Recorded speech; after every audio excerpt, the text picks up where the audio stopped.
आज आपण मानक पई मु नहीं आसी वर्षा दिनर एक सुआदिया और घरोई रेसिपी पोई पत्र बरा जोटा कि बाहर क्रिस्पी रहिबो खाइबापी भितर पूरा नरम रहिबो। वीडियो को स्किप न करी पूरा संपूर्ण देखंतु। पूरा ए उपरे बनैबे पखाल भात गरम भात खाली रे आपण माने स्नैक्स हिसाब रे खाई परिबे। नमस्कार दर्शक बंधु मु आपण मानकर इप्सिता मो चैनल इप्सिता स्किचन ने आपण मानको अनेक अनेक स्वागत देबे। चलंतु आउ देरी न करी आज रो ही रेसिपी को स्टार्ट करबा। एथिपाई देखंतु मुठी पोई पत्र को भल से धोई नेची टिके कणिया पोई पत्र नेबे भल हेबो बराटी खाइबा पई। आपण मानक परिवार मेंबर अनुसार आपण माने नै परिबे। अरुआ चाउल को एठी देखंतु मु भिजे के रखतिली। मु एठी गोटे बड़ कप रो अरुआ चाउल नेची।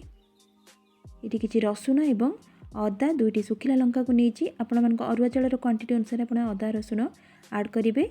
2 चम्मच धला राशि एवं छोट साइज रो गोटे पियाज को नेची। एबे मिक्सिंग जार नै जिबा सेतिरे अरुआ चाउल को दे दबा।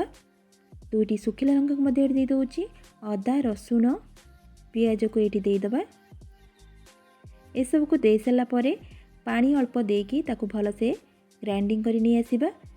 पियाज आपण माने दे परिबे न स्किप मध्य करि परिबे। देले टिके भल टेस्ट आसीबो। एबे बैटर को गोटे बाउल को ढाली देली। स्वाद अनुसार लूण को एठी दे दउची। हाफ चम्मच रो हळदी एवं हाफ चम्मच रो काश्मीरी रेड चिली पाउडर को दउची बरार कलरटा टिके भल आसिया पई। एबे ताकू भल से मिसई नउची। मु आउ एठी लंका पाउडर ऐड कर नै। आपण मानकु जदी राग आउ टिके दरकार थिबो आपण माने लंका पाउडर दे परिबे। एबे देखोनु दुईटी पत्र को एमती सामना सामनी करिकि रखिबे।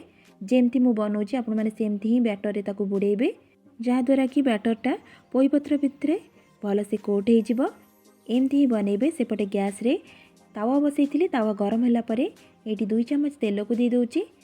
तेल को टिके स्पैचुला साहाय्य एपट सेपट देखंतु एम चारियाडे करि नेबे।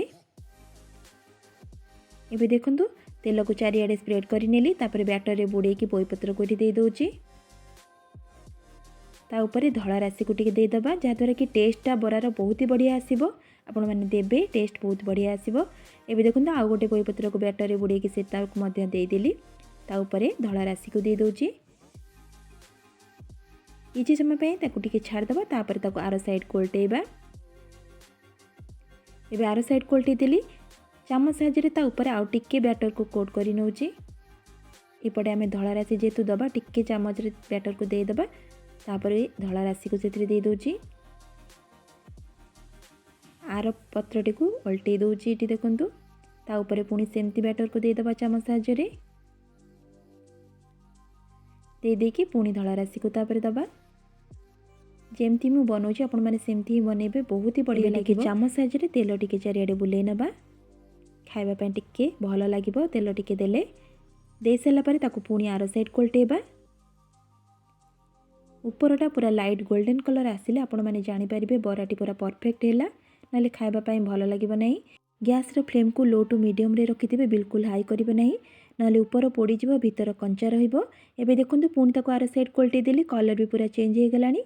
परफेक्ट भाबे हमर बरा गुडी हे गला। मु ताको एबे प्लेट को काढी नेली। केते डेलीशियस लागुची देखंतु आखि देखिबा पई। सेम प्रोसेस रे आउ बरा को मेठी बनै नउची। आपण माने को देखिले जदी वीडियोटी भल लागिथिबो प्लीज गोटे लाइक करि नेबे। एमती सहज आ नुआ नुआ रेसिपी देखिबा पई मो चैनल को सब्सक्राइब करबा को बिल्कुल भूलिबे नै। आउ सब्सक्राइब कला परे पाखरे थिबा बेल आइकन को क्लिक करि नेबे। मु जेते बेले भी वीडियो अपलोड करिबी तार नोटिफिकेशन आपण मानन पाके आगो पहुंचीबो। मु चेष्टा करूची आपण मानन पई नुआ नुआ रेसिपी सब आनिबा पई। एबे देखंतु मु ताको एपट सेपट करिकि भल से फ्राई करि नउची। एबे हमर परफेक्ट हे गेला बराटी। मु ताको एबे प्लेट को काढी नेली। ताले दर्शक बंधु आपण माने देखिले केमती अल्प सामग्री रे पूरा सहज उपाय घर स्टाइल रे मोटी पोई पत्र बरा को बने नेली। बहुत कम समय भितर आपण माने सहज और स्वादिष्ट रेसिपी को बने पारिबे। समस्त को मध्ये पसंद आसीबो। बनेबे बने सला पर आपण मान मतामत मते कमेंट सेक्शन में जणेबे। एमती प्रोसेस रे बनेला पर केमिति लागिला। ताले आज पय रहूची नमस्कार।